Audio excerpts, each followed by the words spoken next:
ഇന്നത്തെ കുട്ടികൾ അറിവ് സ്വീകരിക്കുന്നവർ മാത്രമല്ല, അത് മറ്റുള്ളവരുമായി പങ്കുവെക്കുന്നവരുമാണ്. സാങ്കേതിക വിദ്യയുടെയും ഇന്റർനെറ്റിന്റെയും സഹായത്തോടെ അവർ പുതിയ കാര്യങ്ങൾ വേഗത്തിൽ പഠിക്കുകയും അത് വേണ്ട വിധത്തിൽ ഉപയോഗിക്കുകയും മറ്റുള്ളവർക്ക് പകരുകയും ചെയ്യുന്നു. ഇത്തരത്തിലുള്ള അറിവ് പങ്കിടൽ കുട്ടികളിൽ ആത്മവിശ്വാസവും സഹകരണ മനോഭാവവും വളർത്തുന്നു. അറിവ് പങ്കുവെക്കുമ്പോൾ അത് കുറയുന്നില്ല, മറ്റുള്ളവരുടെ ജീവിതത്തിലും ഈ അറിവ് വെളിച്ചമാകുന്നു. പറഞ്ഞു വരുന്നത് രണ്ട് കൊച്ചു മിടുക്കന്മാരെ കുറിച്ചാണ്. കോഴിക്കോട് ഉള്ളേരി സ്വദേശി ആദർശും കണ്ണൂർ കൊല്ലംചിറ സ്വദേശി യാദവും. ഈ കൂട്ടുകാർ ചെറിയ പ്രായത്തിൽ തന്നെ കുറേയേറെ കുട്ടികൾക്ക് പഠനത്തിൽ ആശ്വാസമാവുകയാണ്. Adarsh Naduvannur government higher secondary സ്കൂളിൽ +1 വിദ്യാർത്ഥിയാണ്. യാദവ് എടയന്നൂർ ഗവൺമെന്റ് ഹൈസ്കൂളിലെ +2 വിദ്യാർത്ഥിയും. പഠനത്തിൽ മികവ് തെളിയിക്കാൻ ആഗ്രഹമുണ്ടായിട്ടും കഠിനമായി പരിശ്രമിച്ചിട്ടും ഫലം കിട്ടാതെ വരുമ്പോഴാണ് പല കുട്ടികളും ട്യൂഷൻ സെന്ററുകൾ തേടിപ്പോകുന്നത്. ഇന്ന് അത്തരം ട്യൂഷൻ സ്ഥാപനങ്ങൾക്ക് ഒരു പഞ്ഞവുമില്ല. ഓരോ മുക്കിലും മൂലയിലും ട്യൂഷൻ സെന്ററുകളാണ്. അതിലുപരി ഓൺലൈൻ ട്യൂഷൻ കോച്ചിംഗ് സെന്ററുകളും ദിനംപ്രതി വളർന്നു വരുന്നു. പക്ഷേ ഇവിടെയെല്ലാം പണമാണ് പ്രശ്നം. ഇവിടെയാണ് ഈ രണ്ട് കൂട്ടുകാർ അവരുടെ മികവ് തെളിയിച്ചത്, അറിവിന്റെ മികവ്. ഫീസ് കൊടുക്കാൻ കഴിയാതെ സാമ്പത്തികമായി പിന്നോക്കം നിൽക്കുന്ന വിദ്യാർത്ഥികളെ സഹായിക്കാൻ രണ്ടാമതൊന്ന് ആലോചിക്കാതെ ആദർശും യാദവും മുന്നോട്ട് വന്നു. അത് വെറുതെയായില്ല. തങ്ങളുടെ പഠനത്തോടൊപ്പം തന്നെ ഒരു രൂപ പോലും ഫീസ് വാങ്ങാതെ സാമ്പത്തികമായി പിന്നോക്കം നിൽക്കുന്ന വിദ്യാർത്ഥികളെ ഓൺലൈൻ വഴി ഇവർ ട്യൂഷൻ എടുക്കാൻ ആരംഭിച്ചു. പല കോർപ്പറേറ്റ് കമ്പനികളും വലിയൊരു പ്രൈസിനാണ് ഈ ഒരു ബാച്ചസ്, ഓൺലൈൻ ബാച്ചസ് കൊടുക്കുന്നത്. ഓഫ്ലൈൻ ആണെങ്കിലും ഇപ്പം ഏകദേശം ഒരു 15K അബോവ് എന്തായാലും ഫീസ് വരും. ഈ ഒരു ഏരിയ, റൂറൽ ഏരിയ ആയാലും ഒരു സിറ്റിയിലൊക്കെ ആയാലും 20K അടുത്തൊക്കെ ഫീസ് വരാം. അപ്പം അത്രയൊന്നും അഫോർഡ് ചെയ്യാനില്ലാത്തൊരു ഫാമിലി, ഒരു ദിവസം 1000-2000 രൂപ കൂലിപ്പണിയൊക്കെ എടുത്ത് ജീവിക്കുന്ന ആൾക്കാർക്കും പഠിക്കണം എന്നുള്ളൊരു കൺസെപ്റ്റാണ് ഞങ്ങൾ ഇതിലേക്ക് എത്തിച്ചിട്ടുണ്ടായിരുന്നത്. ഇന്ന് ഇവരുടെ എജു കണക്ട് എന്ന ഓൺലൈൻ സംരംഭം 2000-ലധികം കുട്ടികൾക്കാണ് തണലാകുന്നത്. നമ്മള് മുന്നേ ഒരു പ്ലാറ്റ്ഫോമിൽ ഉണ്ടായിന്, അവിടെ ഇഷ്യൂ ആയിട്ട് നമ്മൾ ഇങ്ങ് വന്നതാ. അപ്പൊ അന്നേരം ഇവരുമായിട്ട് നമ്മൾ ഒരു ഡിസ്കസ് വെച്ചു. അന്നേരം പറഞ്ഞ് നമുക്കിങ്ങനെ തുടങ്ങിയാല് മെമ്പേഴ്സ് ഉണ്ടാവുമെന്ന് ഒരു പ്രതീക്ഷ ഉണ്ടായിട്ടില്ല. പക്ഷെ നമ്മളത് തുടങ്ങി നോക്കുമ്പോൾ നമുക്ക് എന്ത് ചെയ്തു, നല്ല നല്ല മെമ്പേഴ്സ് വന്ന് തുടങ്ങിയാലോ നമുക്ക് കുറെ വീഡിയോസ് ഒക്കെ നമുക്ക് എന്ത് ചെയ്യാം ചെയ്ത് തുടങ്ങിയാൽ നല്ല റീച്ചും ആയിട്ട് വന്നപ്പോൾ നമ്മളിപ്പോ പിന്നെ പെയ്ഡായിട്ട് നമ്മൾ കണ്ടിന്യൂ ചെയ്ത് പോകുന്നു. വാട്സപ്പ് ഇല്ലാതെ എന്ത് ജീവിതമല്ലേ? അതെ, ഇവർക്കും തുണയായത് ഒരു വാട്സപ്പ് ഗ്രൂപ്പാണ്. ഞങ്ങളിത് സ്റ്റാർട്ട് ചെയ്തതെന്ന് വെച്ചാൽ ഒരു കമ്മ്യൂണിറ്റി വഴിയാണ് ഞങ്ങൾ രണ്ടാളും പരിചയപ്പെട്ടത്.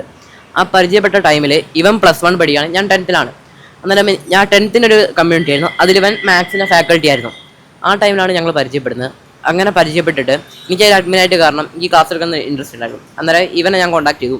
അന്നേരം ഓൻ പറഞ്ഞു ക്ലാസ് എടുക്കാം, ഓക്കെ ആണ് നോക്കാം. ഗൂഗിൾ മീറ്റ് ലൈവ് വെച്ചിട്ടായിരുന്നു ഞാൻ സ്റ്റാർട്ട് ചെയ്തത്. ക്ലാസ് ആദ്യമായിട്ട് എടുക്കാൻ തുടങ്ങിയത്. അത് എടുത്ത് വരുമ്പോഴത്തേക്ക് എല്ലാവർക്കും ക്ലാസ് ഇഷ്ടപ്പെട്ടു തുടങ്ങിയാൽ നമ്മളെല്ലാവരും ചെയ്തത് ഒരു സെപ്റ്റംബറിലാകുമ്പോഴത്തേക്ക് അവിടെ ചെറിയ ഇഷ്യൂസ് വന്നേരം ഞാനും ഇവനും പുതിയതായിട്ട് തുടങ്ങി. എനിക്ക് തോന്നുന്നു ഒരു സെപ്റ്റംബർ 19 ഒരു ഓണം കഴിഞ്ഞുള്ള പിറ്റേ ദിവസമാണെന്ന് തോന്നുന്നു. ആ ഒരു ദിവസമാണ് ഞങ്ങൾ ഡിസ്കസ് ചെയ്യുന്നത്. അത് രാത്രി 9 മണി തൊട്ട് ഞങ്ങൾ പൊളിച്ച 1-2 മണി വരെ ഞങ്ങൾ ഡിസ്കസ് ചെയ്തു. അങ്ങനെ അന്ന് തന്നെ സ്റ്റാർട്ട് ചെയ്തു. പാത്ത്ഫൈൻഡർ എന്നായിരുന്നു ആദ്യമുള്ള പേര്.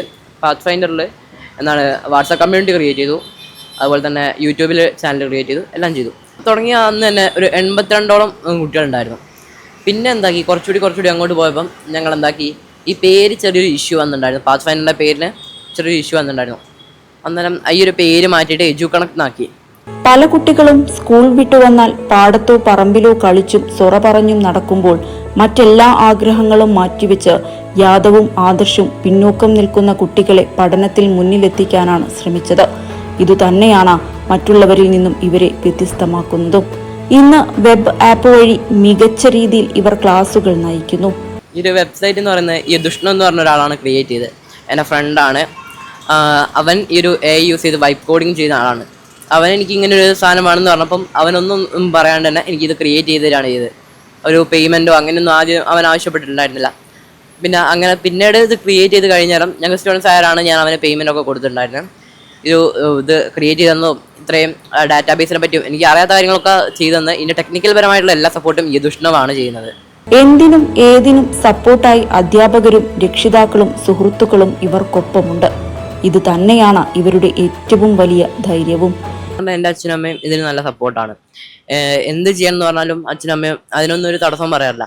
അതുപോലെ തന്നെ സ്കൂളിലെ ടീച്ചേഴ്സിന് ഇതിനെപ്പറ്റി അറിയില്ലായിരുന്നു. ഈ ഒരു വീഡിയോ ഈ അടുത്ത് വന്നതിന് ശേഷമാണ് സ്കൂളിലെ ടീച്ചേഴ്സ് പറയുന്നത്. സ്കൂളിലെ ടീച്ചേഴ്സ് അറിഞ്ഞതിന് ശേഷം ആർക്കും വലിയൊരു എതിർപ്പോ അങ്ങനെ ഒരു കാര്യങ്ങളും ഇല്ലായിരുന്നു. ഫുള്ള് സപ്പോർട്ടിങ് തന്നെയായിരുന്നു. നേടിയ അറിവ് മറ്റുള്ളവർക്ക് പകർന്നു കൊടുക്കുന്നത് മരണാനന്തര ജീവിതത്തിൽ പോലും നമുക്ക് പ്രതിഫലം നൽകപ്പെട്ടുകൊണ്ടിരിക്കുന്ന ഒന്നാണെന്ന് എപ്പോഴും വായിച്ചിട്ടുണ്ട്. ഇനിയും ഏറെ ദൂരം ഇതിനും മികച്ച രീതിയിൽ സഞ്ചരിക്കാൻ കഴിയുമെന്ന ഉറച്ച വിശ്വാസമുണ്ട് ആദർശിനും യാദവിനും. ഒരുപാട് കുട്ടികൾ ഇവരുടെ കൊച്ചു സംരംഭമായ എഡ്യൂകണക്റ്റിന്റെ അറിവിന്റെ ലോകത്ത് മിടുക്കന്മാരായി വളരുന്നുണ്ട്. അതുതന്നെയാണ് ഈ കൂട്ടുകാരുടെ ഏറ്റവും വലിയ സന്തോഷവും.